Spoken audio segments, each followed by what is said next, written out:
Before Bernie Madoff cheated investors out of $50 billion, there was Brad Bleidt, an investment advisor who confessed in 2004 to stealing $30 million from his clients. At the time, he was called the biggest Ponzi scammer since Charles Ponzi himself. Nobody knows this better than his ex-wife, Bonnie Kirchner. Bonnie is a certified financial planner and has just released a new book called Who Can You Trust with Your Money? Hi, Bonnie, and thanks for coming in today. Thanks for having me. So, I know everyone asks you this, but I'm going to ask you this. It's the question everybody wants to know. You lived with the guy. You worked with the guy. How is it that you didn't know what was going on? Well, I'm not surprised that you would ask that question, but it's a very interesting situation. Here's a guy who kind of lived two lives, and he went to great lengths to keep this hidden from everyone, his employees, me, the rest of the family, and the regulators as well, and of course, his clients who became his victims. Why do you think he did it? A guy like Brad or a guy like Madoff, they are wealthy, they're powerful. So what's the motivation at that point? I don't know about the wealth part because I think that may be where it starts a little bit. And I think in this situation and many of the others that I've looked at since, it probably started small. And I wouldn't be surprised if he took money from the accounts of his own family members first with the full intention of putting the money back. And I'm guessing that it probably was a slippery slope at that point and snowballed out of control. Okay. Someone's going to watch this and they're going to say, this guy seemed like an affable, good guy, went out, had good times with his clients. He seemed to care about his clients, not unlike Madoff.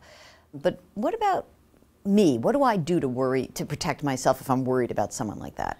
Well, and you're absolutely right, because his clients viewed him as a son, a brother, a best friend, and in many cases he really was. So that made the betrayal even more devastating. But as far as protecting oneself, it's going through the process of hiring somebody the right way. And the first step is to get good referrals from either your own advisors or your friends, family members, colleagues, people of similar circumstances to you. Then checking those people out. There's a whole process of checking them out either through the FINRA organization or the SEC or through organizations like the CFP board, where people can check on people's disciplinary history. Not that that tells all, but once you have a few candidates, I usually recommend maybe interviewing 2 or 3 people that seem to look good on paper. You do have to ask a lot of hard questions, like how do you get paid, and where is the money going to be invested, and who's going to be the custodian? These are all things that you need to look for. And if you're getting vague answers, I think that's where you have to start checking with your gut. Okay, so let's talk about that custodian issue, because that's kind of a weird thing. People don't get that. Because they say, I'm hiring this guy. They don't know, what is a custodian? What's the broker-dealer? Who are all these people, and why do I have to care about it? What should I know about that? And that's huge. I mean, this is the same situation that happened with my ex-husband, and it was really the impetus for me writing the book, because there were some very basic things that if his clients had knowledge about, then they might have caught on to the fact that he was taking their money. And the custodian was the #1, because many of these people had been with one custodian, and that's where your money is. That's where you get the SIPC insurance. And he basically took their money out and put it in his bank account. So they're not getting statements from a custodian anymore. They're getting statements that he created. How did he get that money out in the first place? He was clever. He did it when we changed firms. Oh. So my understanding is what he told certain clients is, here, I'm giving your money back and I need you to make a check payable to this organization. So if somebody does something like that, normally it's a trustee to trustee transfer. So in that situation, that would be a huge red flag. But since people don't know, that's the problem. They think it's standard procedure, and that's why I wrote the book. What are some other red flags? Because, you know, you get maybe your statements change, but are there other red flags that people should look for in terms of, wow, something weird's going on? I think when you're talking with somebody, any sort of vagueness about how they're going to be investing their money.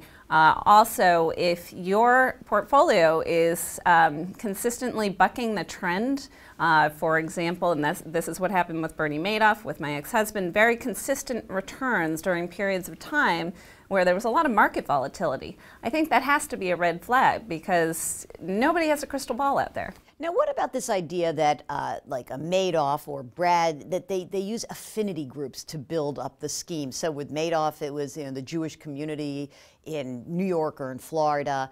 And with Brad, it was the Masons. So should that be something, I mean, because I'm going to ask a referral from my friend who's a Mason.